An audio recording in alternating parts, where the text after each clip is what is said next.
ऐसी महिला जिसने महाभारत में कुंती, द्रौपदी, गांधारी जैसी माँ और पत्नी के बराबर ही कष्ट सहा, फिर भी उसकी दुर्दशा और आत्मदाह के बारे में ज्यादा बात नहीं की जाती।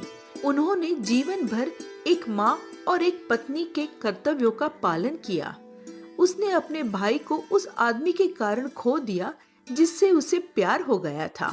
वह पांडव परिवार की पहली बहू बनी, लेकिन एक शर्त पर कि उनके पहले बच्चे के जन्म के बाद उनका प्रिय पति उन्हें छोड़ देगा।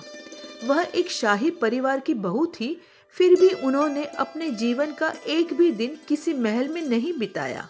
जब उन्होंने अपने पहले बच्चे को जन्म दिया तो उनके पति ने उन्हें छोड़ दिया और उन्हें अकेले ही अपने बेटे का पालन पोषण करना पड़ा। अब तक तो आपको संभवतः पता चल गया होगा कि वह कौन थी। वह पांडव परिवार की सबसे बहादुर और उदार महिला थी। वह भीम की पहली पत्नी हिडिंबा थी। पांडव परिवार में उनका कोई खास महत्व नहीं था, फिर भी उन्होंने अपने बेटे और पोते पोतियों को उस युग के सबसे बड़े युद्ध में भेजा। युद्ध में उसने अपने बेटे और पोते को खो दिया, जो यकीनन सबसे शक्तिशाली योद्धा थे। यह महाभारत का लाक्षागृह का समय था।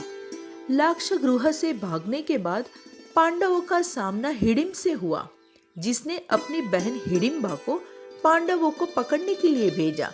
लेकिन हिडिंबा भीम के रूप और शक्ति पर मोहित हो गई और उनसे विवाह कर लिया। कुछ ही समय बाद उन्हें एक पुत्र हुआ। उसका नाम घटोत्कच रखा गया।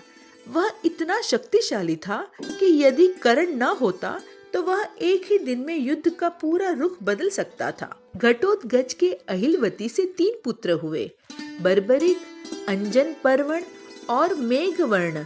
ये सभी अत्यंत शक्तिशाली और अजेय थे। हिडिंबा ने युद्ध में अपने इकलौते बेटे और 2 पोते पोतियों की बलि दे दी।